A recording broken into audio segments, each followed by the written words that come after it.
Olá, meu nome é Diego Becali, sou professor de Química.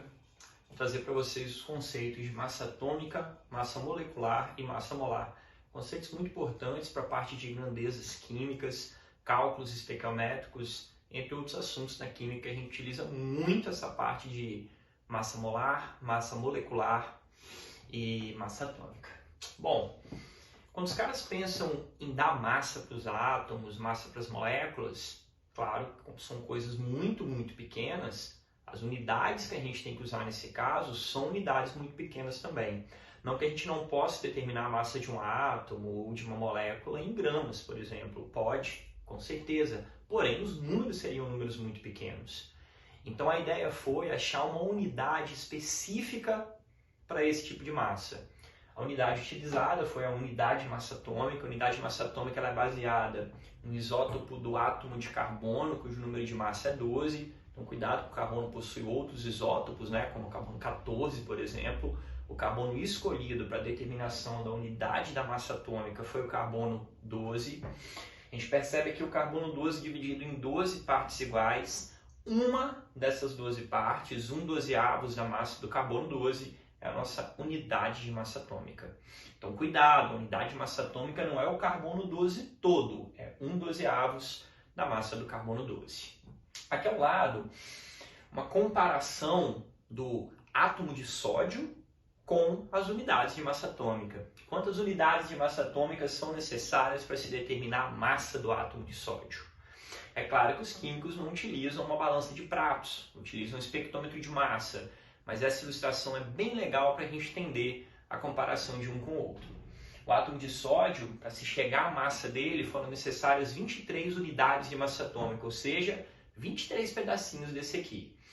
O átomo de sódio, então, ele tem uma massa 23 vezes superior a 1/12 da massa do carbono 12. O átomo de oxigênio, ele tem 16 unidades de massa atômica, seriam 16 pedacinhos desse aqui. Ou seja, a massa do átomo de oxigênio é 16 vezes maior que 1/12 da massa do carbono 12. O átomo de cálcio tem 40 unidades de massa atômica, ou seja, a massa do cálcio é 40 vezes maior que 1/12 da massa do carbono 12. Agora, a massa das moléculas. Percebam que eu mudei o termo. Aqui eu falava massa atômica, aqui eu já falo massa molecular. Eu tenho mais de um átomo formando a minha molécula. Aqui na molécula de água, são 3 átomos, 2 de hidrogênio e 1 de oxigênio. A massa molecular da água, 18 unidades de massa atômica, ou seja, 18 pedacinhos desse aqui para se determinar a massa da água, ou seja, a massa da água é 18 vezes superior a 1/12 da massa do carbono 12. Sulfato de alumínio, 342 unidades de massa atômica, ou seja, a massa do sulfato de alumínio é 342 vezes maior que 1/12 da massa do carbono 12. O ozônio, O3, também formado por 3 átomos, Só que aqui é uma substância simples, ao contrário da água, que é a substância composta, que os átomos que formam o ozônio vêm de um mesmo elemento químico, do oxigênio. Tem 48 unidades de massa atômica, ou seja, são 48 pedacinhos desse aqui. Ou seja, a massa do ozônio é 48 vezes maior que 1/12 da massa do carbono 12.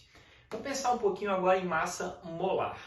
Antes de entrar no conceito de massa molar, vamos lembrar 2 conceitos extremamente importantes.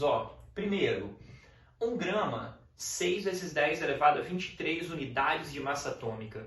Então a gente pega 6 vezes 10 elevado a 23 pedacinhos daquele que eu mostrei anteriormente, 1/12 da massa do carbono 12, isso é igual a 1 grama.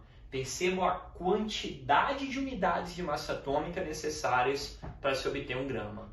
Lembrar também da constante de Avogadro, 1 mol representa 6 vezes 10 elevado a 23. Galera, vamos quebrar um pouquinho o preconceito com a palavra mol. Mol é uma expressão de quantidade de matéria. Quando eu falo uma dúzia, a gente pensa sempre em 12. Quando falar o mol, vai lembrar de 6 vezes 10 elevado a 23. Uma dúzia de ovos tem 12 ovos.